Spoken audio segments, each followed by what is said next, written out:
Okay, I'm going to begin my thread on the back end of the hook here. Grab some ice dub here. Cool thing about this is you can kind of mix and match colors you want on this pattern. Usually it's tied into black, but I'm going to do a purple version. And I'm going to use a fair amount of dubbing here because we're going to be building an ant body, so we want to build it up kind of thick towards the back and the front.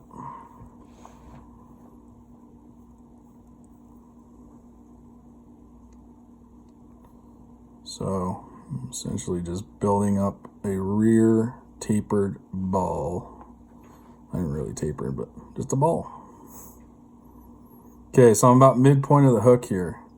I've got a piece of, this is just a white poly. You can use, you know, widow's web or whatever. You want a good wing, you can mix and match wing colors. You could put black and white, whatever you want. Traditionally, we're just going to do white. So I'm going to take that, cut that flush so I have a good tie-in point.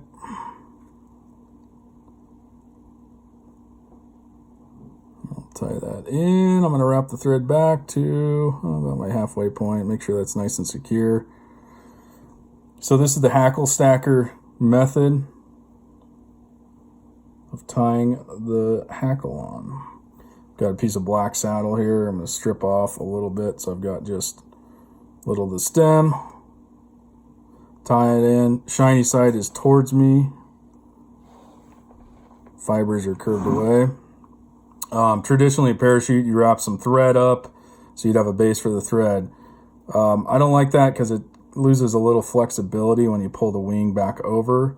So this is a little tougher, but it doesn't have to be pretty either because I'll show you what we're going to do. So I'm going to just start by wrapping that hackle up the wing.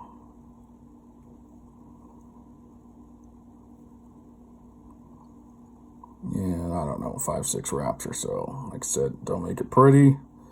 Come back down on itself. That'll also kind of help lock it in. I'm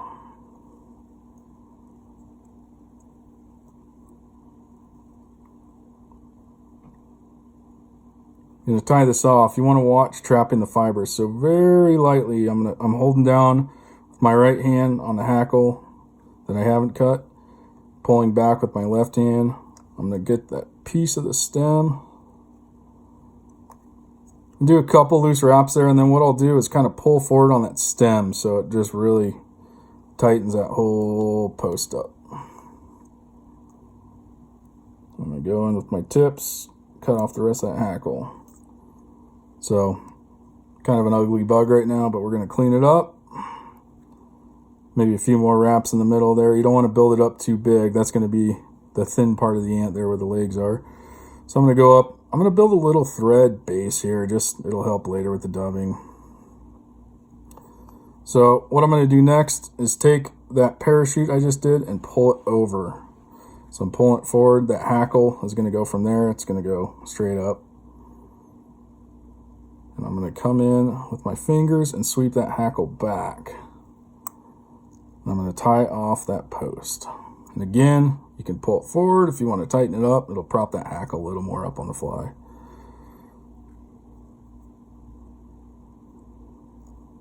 I'm going to wrap forward on that. I'm going to wrap towards the eye. And I want to leave just a little space behind the eye there. I don't want to crowd it too much. I'm going to take that wing, fold it back over itself. I'm going to catch that thread back on top. So pretty much reinforcing that. Your wing's going to be pushed back into the hackle. Take a little bit more dubbing, not as much as you used on the rear half. I want a smaller segment in the front. And we're going to cover up all those thread wraps we just did.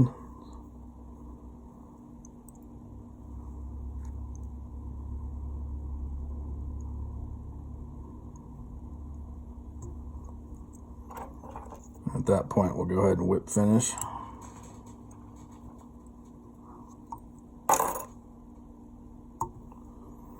Now for the wing, length of the wing, I'm going to leave it a little bit longer than the length of the hackle. I'll turn that again.